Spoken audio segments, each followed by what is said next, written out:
Assalamu alaikum, hello, and thank you for clicking through. I'm going to just quickly tell you, I'm not going to spend too long because I don't want to bore you. I'm going to tell you what I went through, what I did, and then if you have any questions, feel free. I'm going to put some links up behind me, and you can come and chat with me anytime on Facebook or by email. And I'm actually going to tell you about another message that I'm kind of starting to spread, which might interest you. But my story pretty much was in 2008, 2009, I moved to Riyadh in Saudi Arabia. I went out there to work. I work in the health industry, so exercise and nutrition. And I went out there because Saudi Arabia was a place that needed people like me to come and help them move. And also, you know, it's a big growing industry out here. It's very fast, and they are cash rich people. You know, there's money out here.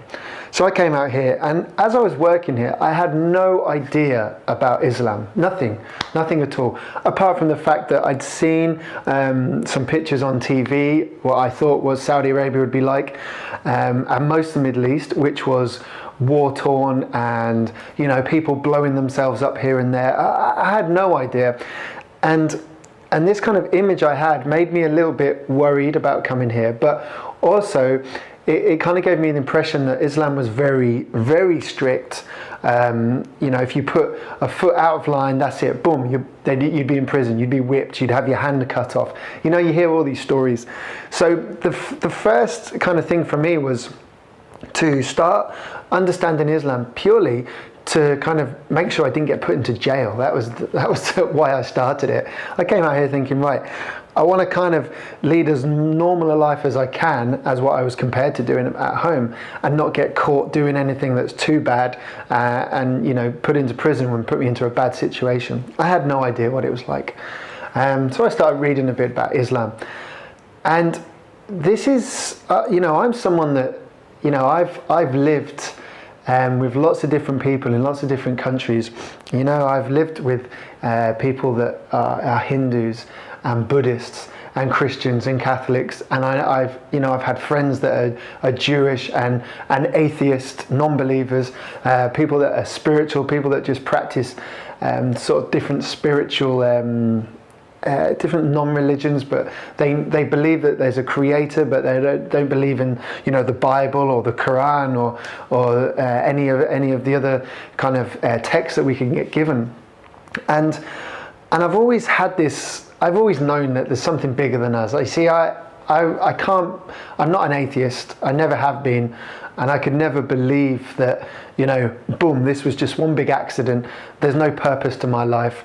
There's no connections with anything. There's nothing bigger than me. I am, you know, I am it. This is me. I can do what I want. I never quite believed in that. And as such, that kept me fairly grounded throughout life, but also interested in knowing more. So I guess I always had this thirst for knowledge into the kind of the unseen as such. And I used to read a lot of books, you know, people like Bruce Lee, Muhammad Ali. I was quite interested in martial arts and boxing, and I used to love the spiritual side of these guys, you know, where they would find, you know, whether they would get their power from their belief, their guts to keep going, you know. This is what excited me. And when I came to Saudi Arabia, it's one of those countries where you're like, at first, whoa, you know, lots of women are completely covered. All the men are wearing their traditional clothing, the thobe, you know, and it's kind of very different from where I used to live, and it's not a very publicly smiley country. You know, you go up to people don't smile that much to you when you're in the street. And what I noticed is, the more I started speaking to people here, the friendlier they were. And I kept thinking to myself, wait a minute, I'm sure these guys are supposed to be really strict and not want to see, you know, not want to be helpful, and, you know, this kind of misconception that I had in my head. It turns out that the Arab people in general are probably the most hospitable and friendliest people on the planet. On top of that, it's the most unviolent and peaceful place I've ever been in my life. You know, I don't have to watch my back out here. You can walk past a group of 10, you know, 17, 18-year-olds at 2 o'clock in the morning, standing outside a mall or a coffee shop. You can walk through them and you don't have to fear anything. You know, these guys, they'll be polite. Usually they say, hey, how are you? You know, how is Manchester United? Things like this. And people here are friendly. And this kind of friendliness, this hospitality, this kind of giving back, this attitude that I found here shocked me. And it started making me think, wait a minute, if the people aren't like they seem on TV, you know, there's no soldiers walking the street, there's no wars seem to be going on, there's no one blowing themselves up. If these things aren't happening like what I was led to believe, then maybe the religion is not so harsh and strict and restrictive and prison-like.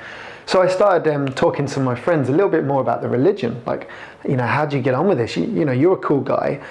You know, how do you get through life? You know, having to do this and this and this. And people would always talk to me the same way. They'd always start talking about the Prophet Muhammad, peace be upon him, the Prophet, and they talk about his life and what he would do, and how productive he was, and how he would lead with, you know, a really balanced way of life, and he was kind and generous and all these good things. And I was thinking, wow, you know, this guy sounds really interesting. And so I started reading more about the Prophet and other prophets of Islam. And it just started flooding to me, this information, and how all the stories from the Bible and that I'd learned at school, how they were also in the Quran, and how these two religions were so closely integrated. I should say three religions, the Abrahamic religions as such, the Jewish, Christian and Islam, and how they were so closely linked and connected. And this brought me in, you know, this made me think, wow, I know that, I've heard of that story, I've seen that, you know, and I started getting more information. As a scientist, again, this is really important, as a scientist, which I'm a research scientist, when you start to study the Quran or the Hadith or the texts that surround it, the information that surround this religion, there's a lot of straight, you know, talking evidence that you can actually sit down and look at and say, oh, I can see the source of this information. I can see the history of this. I can see where this came from. And unlike some of the other texts from other religions, it was actually very straightforward. It was pretty simple. It was, you know, you've got God, believe in God. Pretty much everything else you can slowly get used to. You know, you can slowly start to integrate into your life. But if you believe in God and you believe there was a line of prophets that came to spread the message, pretty much just to help humans get on with their lives and do well, then that's Islam. You've got it down. And when I first started hearing the guys talking about this, it kind of shocked me. I was like, how can anything be that simple? I was like, so I don't have to do this, or do I have to do this every day? Do I have to do that? Like, look, the way this religion works is pretty much, here's a guide. Okay, here's a guide for life. If you believe that there's something that created everything, okay, a creator. So the universe, everything was a creation. You know, it wasn't just an accident. If you believe in that, then you're Muslim, okay? You believe in one creator that pretty much governs everything, okay? Then all your job is to keep going down that line, to start investigating more. And the good thing about Islam, it tells you, test it, you know, challenge Islam, read, you know, learn. This is a big thing of especially the olden day Muslims, the original Muslims, always talking about progressing and learning, and you know, and the advancements they made to this world were unbelievable. And I'm not going to talk about them now, but it was fascinating, the history and the science. And it occurred to me because people just don't know this information. We don't get taught about it at school. You know, a bit like surfing. Not many of my friends can surf or snowboard. And they've all seen it on TV. Some of them think it looks all right. Some think it looks crazy and dangerous. But until you start to do it, until you start to feel it, you know, you'll never really understand it. And Islam's a bit like that. You have to start to read about it from, you know, good sources, good people. And if you email me, I know plenty of very smart, interesting people that you can listen to, you know, small bites about the religion. And anyway, I'm going on too much. So basically, it opened my eyes and made me realize that what I knew about it was pretty much wrong. And when I started reading about it, it was very simple, very straightforward, and it made sense. It made sense to do this. I mean, things like prayer, I knew that I'd meditated before, I'd gone to yoga classes. I knew that actually taking some time out in the day to say thank you and to relax and to picture something higher than yourself and to be grateful and to think about your loved ones, stuff like this helps. And if you do it in a group with 1,000 other people doing it, you feel that energy. Trust me, you get recharged. And so this, all of a sudden, it was like, well, I can pray and I can stand back up, and I feel great. I was like, oh, bingo! That, you know, it's not a chore to get down and put your head on the floor, you know. And once you do that, once your head touches that floor, something in your body tells your mind, your soul, your spirit, whatever it is, that you're submitting, you know. And this is what Islam's all about. You're actually dropping down and you're saying, yeah, you know, there's something greater than me, and I want to learn more about this. I want to build up this feeling, this what we might call faith. And to do this, I'm going to do these practices daily, and I'm going to slowly build on this, and I'm going to enjoy it. So back to my story. So here we go. You need to know my story. You need to know what people thought and how I felt. So one day, after all this information had been going in my head, I'm reading, studying, I said to the guys, look, I think we were having lunch. We were having lunch in a hospital, and one of my friends said to me, you know, I hope one day, inshallah, you'll become a Muslim. And I said, you know, I think I'm ready. They were like, what? You're ready? I was like, yeah, I'm ready. I want to do this. I want to become Muslim. You know, I've studied it. I've researched it. Been a bit of a scientist geek. I believe in it, and I'm starting to feel an urge to go towards it. You know, there's a pulling that I need to do this, and when I feel a pulling like this in my life, I've got to move forward towards it. So I'm gonna take that chance. Excuse me. So that was it. The kind of the ball was rolling, and although you saw me on the video become a Muslim with the sheikh in the mosque, originally I'd actually said the Shahada. I'd actually said this before. I'd actually gone outside the hospital with two of my friends, because the idea behind, when you become a Muslim, you just need two people to be with you, and you just say that you believe in God, and that you believe the Prophet Muhammad was the final prophet, and you're basically making a statement that you are Muslim. Okay, and the Muslims call it reverting. So everyone's born a Muslim, you know, you go your ways, and then you come back to your original way, which is just to become Muslim, and you just believe in one God, one true God. And I went outside, and these guys helped me with the Arabic words, and I remember saying it. And not really feeling anything at the time, and just following the word, you know, listen to the Arabic words they were saying, not quite sure what they meant at the time. We said it in English and then in Arabic, and then being embraced, hugging my two friends. You know, big smiles, it's interesting at the time.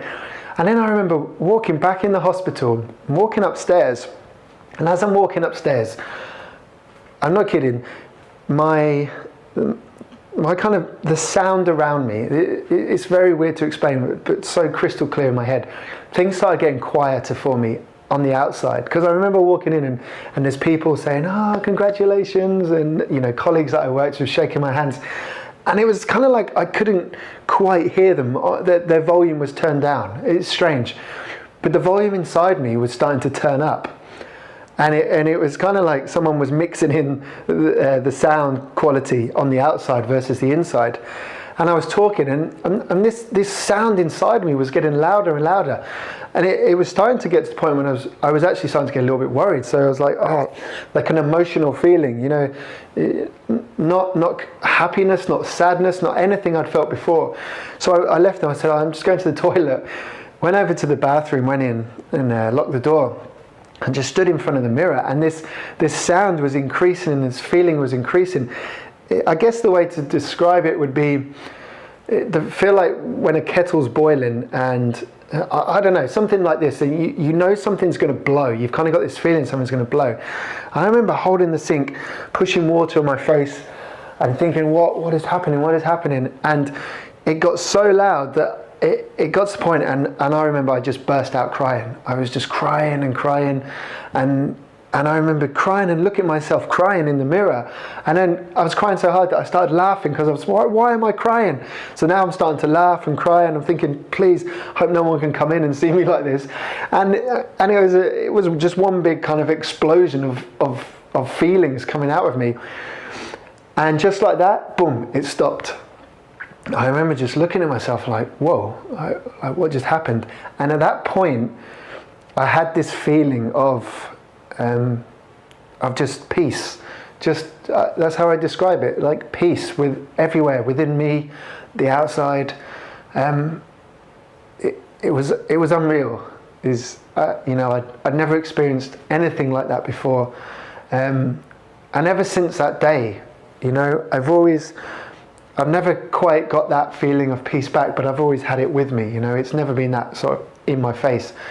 But since that day, I've had this feeling.